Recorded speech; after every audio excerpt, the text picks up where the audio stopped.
તળાજા તાલુકાના દકાના તેમજ નીચા કોટડા દેવળિયા સહિતના કેટલાક વિસ્તારોમાં હોળી પર્વની ધામધૂમપૂર્વક અને આનંદ ઉલ્લાસ સાથે ઉજવણી કરવામાં આવી।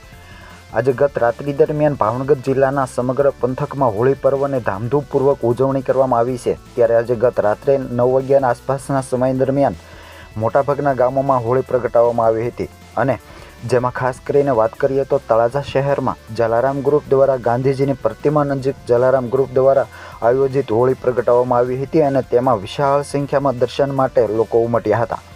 તેવી જ રીતે તળાજા તાલુકાના દેવળિયા ગામ ખાતે પણ હોળી પ્રગટાવવામાં આવી હતી અને લોકોએ દર્શનનો લાભ લીધો હતો અને દકાના ગામે પણ હોળી પ્રગટાવવામાં આવી હતી, જેમાં માતાઓ, બહેનો, યુવાનો, વડીલો અને આગેવાનો પણ ઉપસ્થિત રહ્યા હતા અને દર્શનનો લાભ લીધો હતો। જ્યારે મહુવા તાલુકાના નીચા કોટડા ગામની વાત કરવામાં આવે તો અહીં પણ હોળી પ્રગટાવવામાં આવી હતી અને વિશાળ સંખ્યામાં શ્રદ્ધાળુ ઉપસ્થિત રહ્યા હતા અને હોળી પર્વની આનંદ અને ઉલ્લાસ સાથે ઉજવણી કરવામાં આવી હતી।